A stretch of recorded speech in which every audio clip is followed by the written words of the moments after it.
गुरुजी मैं पानी का लोटा चढ़ाते चढ़ाते मेरा पूरा कम से कम मेरे को 8 साल हो गया, पर मेरी जिंदगी में सुख बिल्कुल नहीं आया।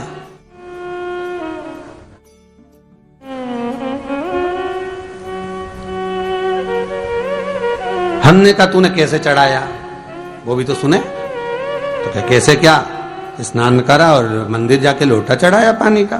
अच्छा, अब मैंने कहा तू चुप रहे। उसके पति, यहीं की इसी ऑफिस की बात है, भवानी मंडी से, उसके पति से पूछा, हाँ जी वर्मा जी सही बताओ पत्नी लोटा कैसे चढ़ाई। गुरुजी ना जाने कहां के महाराज के चक्कर में पड़ी, लोटा भर के पानी चढ़ाने जाए, नहाने के बाद बच्चा इतना सा रो रहा, चिल्ला रहा, पर उसको टच तक नहीं करे, किसी चीज के नहीं छुए, और बिल्कुल कोरी की कोरी साड़ी पहने, धुली हुई, पहले ही बाथरूम में टांग के धर दे, उसको कोई छू नहीं सकता, टाविल टच नहीं कर सकता, और ऐसी जाके शंकर जी के फिर लोटा चढ़ाए। मंदिर में अगर किसी ने छू लिया तो वापिस आ जाए, नहाए धोए फिर जाए। मैंने कहा बस अब तो तू ऐसी जिंदगी भर चढ़ाती रहे तो भोलेनाथ आएगा ही।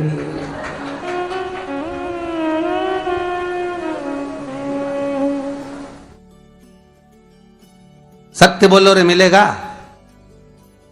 कई लोगों ने पूछा शंकर को रिझाने के लिए कौन से कलर के कपड़े पहने कि शिव राजी हो जाए।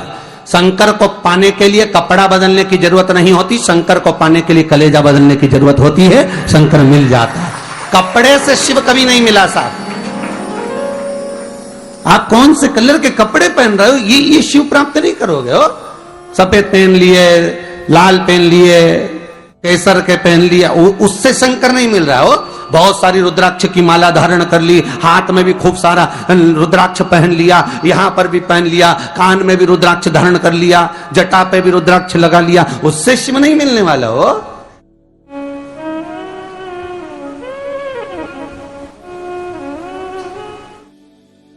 अरे भाई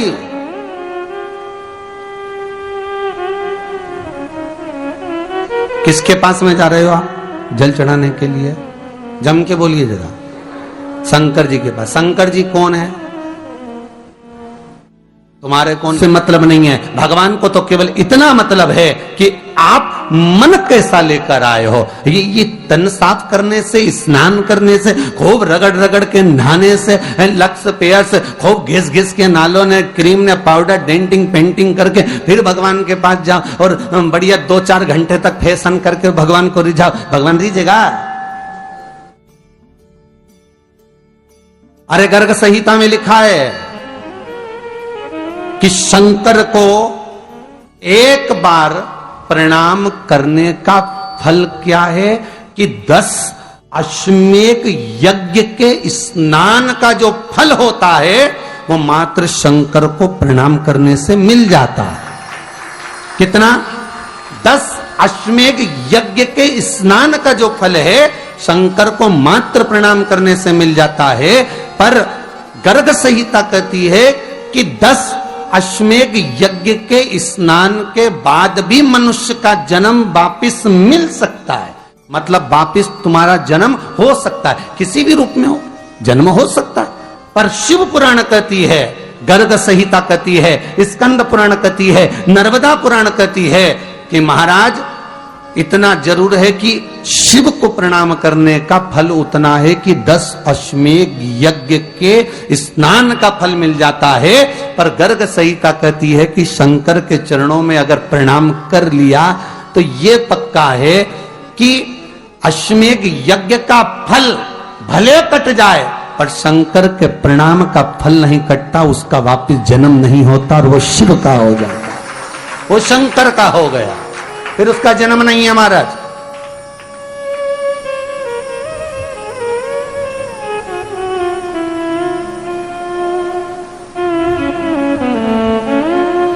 पति से कहा हाथ धो, स्नान कर लो जल्दी से, फिर अपन को चलना है मंदिर। पति बोला नहा लिया एक बार तो दूसरी बार फिर से नहा लो।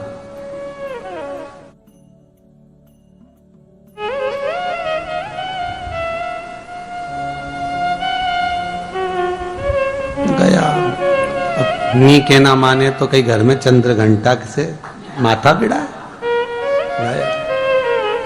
स्नान करा फिर आया, चल पलंग पे काय को बैठ गए।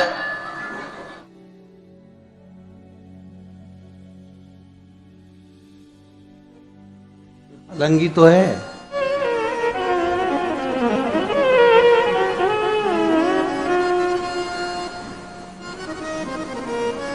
फिर से नहा के आओ।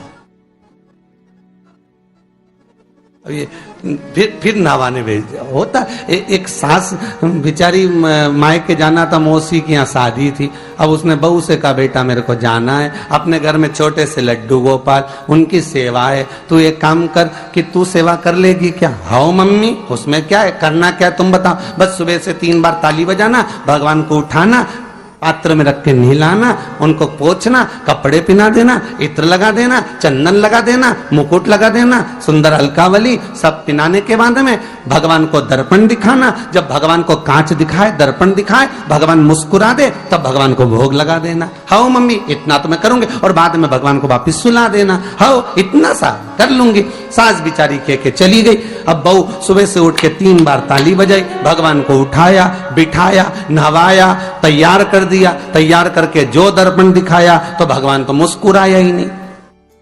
अब इसको कौन समझाए कि पीतल की मूर्ति कोई हंसे है? पर उसने तो विचार करा कि सास कह के गई भगवान जब मुस्कुरा दे तो उनको भोग लगा देना। अब भगवान तो कोई मुस्कुराए नहीं, दर्पण दिखाया। इसको लगा कि मेरी सेवा में कोई कमी रह गई। इसने भगवान का कपड़ा वपड़ा वापिस उतारा, इनको वापिस रजाई में सुला दिया। अब भगवान को वापिस रजाई में सुलाया, फिर आ गई, 3 बार फिर ताली बजाई, भगवान को फिर उठाया, फिर बिठाया, बिठाने के बाद में फिर उनको कपड़े वपड़े पहनाकर फिर दर्पण दिखाया, पर भगवान तो मुस्कुराया ही नहीं। ये वापिस इस सेवा में गलती रह गई। वापिस इसने सब कपड़ा उतारा, भगवान को फिर सुला दिया। सुबह 8 बजे से नहवा रही, कपड़े पहना रही और सुला रही। 1 बज गई।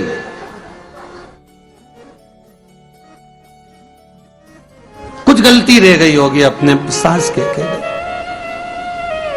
अब की बार फिर भगवान को नहवाया। भगवान भी मन में सोचे नहवाई नहवा रही, खवा तो कछु ना रही। 28 बार नहवा दिया।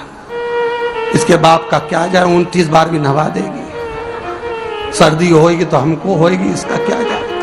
नहवा ही रही है और खवाती कुछ नहीं, फिर सुला देती है, फिर ताली बजा। अब क्या फिर आ गई और 29वीं बार फिर बैठ गई और फिर भगवान को नहवाया, कपड़े पहनाया, और पहनाने के बाद भगवान का श्रृंगार करके जैसे ही दर्पण उठाया, उठा के जो भगवान को दिखाने लगी, भगवान ने मन में सोचा अब की बार तो हंसी दूंगा, चाहे कुछ भी हो जाए। और भगवान दोनों दांत दिखा दिए। जैसे ही भगवान ने दांत दिखाया, इसने दर्पण रखा और जल्दी से भोग लाई, भगवान के जिमाया। भगवान के जिमाया, जिमने के बाद भगवान को फिर वापस सुला दिया। अब ये सुबह से जैसे ही आए तो भगवान पहले ही मुस्कुरा के, क्योंकि भगवान को मालूम है नवाएगी 25 बार का मतलब उससे चंद हंसी दो, हंसने में क्या जाता, तो भगवान पहले से मुस्कुरा के बैठ जाए। अब एक दिन सास आ गई। सास ने कहा बहू अब सेवा मैं कर लूंगी। हाँ मम्मी कर लो। मम्मी सेवा करने बैठी। मम्मी ने भी स्नान कराया, श्रृंगार करा, कपड़े पहनाए, मुकुट लगाया। सब लगाने के बाद जैसे ही सास कांच दिखाने के लिए दर्पण को उठाई, इतने में से मूर्ति में से आवाज आई, दर्पण तो तेरी बहू दिखाएगी, उसको बुला दे, बहुत जोरदार दिखाती, वो दिखा सकती, तू वापिस धर दे दर्पण, तेरे बस का नहीं।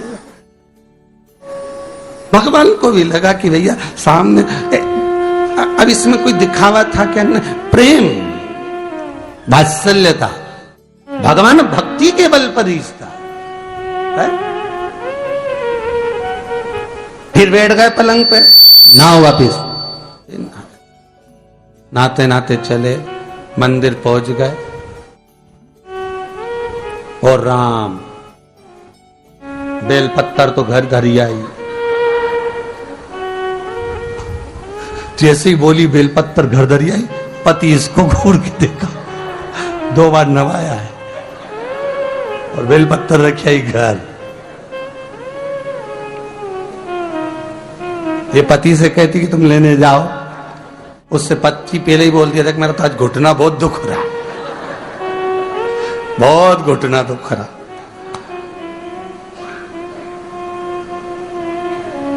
ठीक है,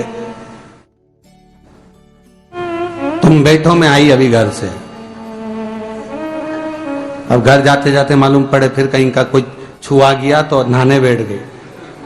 फिर आई, इसकी जो पूजन की थाली रखी थी, कोई भगत आया बेचारा, उसने सोचा मंदिर की थाली है, सब चढ़ा चुड़ू के चले गया सब। पति से बोली तुमने अकेले ही पूजन कर ली, मैं तो करा ही नहीं। ये नंदी जहां बैठा उसके पास में बैठा, मैंने हाथ नहीं लगाया।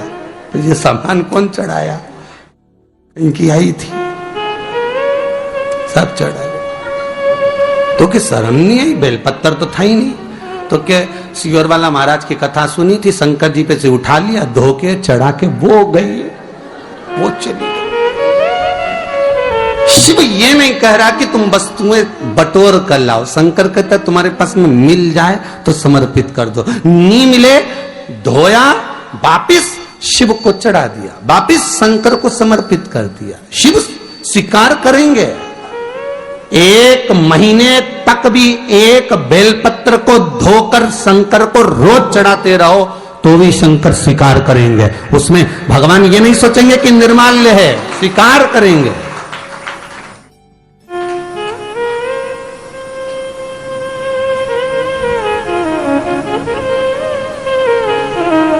इसका मतलब ये नहीं है कि तुम मंदिर के घर से अगर पास में लगी हो, नजदीक में लगी हो, 8, 10, 15 घर छोड़कर कुछ थोड़ी दूरी पर भी बेलपत्र लगी हो तो लेकर जरूर जाना। नहीं तो कहीं कहीं की इतनी आलसन। उन्होंने कहा सियोर वाला महाराज बोला तुम तो उठा उठा के चढ़ा दो। तो भगवान के मंदिर में बेलपत्र नहीं जाए मालूम पड़े हो, तो ऐसा नहीं है कि नहीं जाए वाला, जाओ, पास में लगी हो तो लेकर जरूर जाओ। भगवान को समर्पित करने के लिए थोड़ा ना थोड़ा भाव भगवान के द्वार पर जरूर लेकर जाओ।